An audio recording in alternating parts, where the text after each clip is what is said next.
இப்போ பசுக்களுக்கு உணவு கொடுப்பது, காகத்திற்கு சாதம் வைக்கிறது, நாய்களுக்கு உணவு வைப்பது, இதை ரொட்டீன் பழக்கமாவே நம்ம ஏற்படுத்திக்கிட்டோம்னு வச்சுக்கோங்களேன்.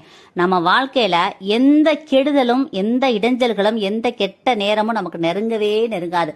ஜாதகத்துல எவ்வளவு மோசமான நிலையில் நம்ம ஜாதகம் இருந்தா கூட இந்த மூணையுமே ஃபாலோ பண்ணிட்டு வந்தோம்னு வச்சுக்கோங்களேன், எந்த கிரகங்கள் நம்மள ஒண்ணுமே செய்ய முடியாது. எல்லாமே நல்லதா மாறிடும். அந்த குலதெய்வத்தோட ஆசீர்வாதம் நமக்கு அப்படியே கிட்டக்க நெருங்கி வரும். அந்த குலதெய்வம் நம்ம வீட்டிலேயே இருந்து காவல் காக்க ஆரம்பிச்சிடும். அதனால அந்த பசுக்களுக்கு, காகங்களுக்கு, நாய்களுக்கு உணவு வைக்கிறத எப்பொழுதும் பழக்கமாவே ஏற்படுத்திக்கோங்க.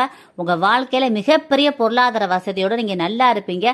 நீங்க சாதாரண நிலையில இருந்தா கூட இது மாதிரி உணவு வச்சு பழக்கப்படுத்தின பிறகு உங்க நிலைமையே பெரிய லெவல்ல மாறிடும். நீங்க மிகப்பெரிய முன்னேற்ற பாதையை நோக்கி போய்கிட்டே இருப்பீங்க.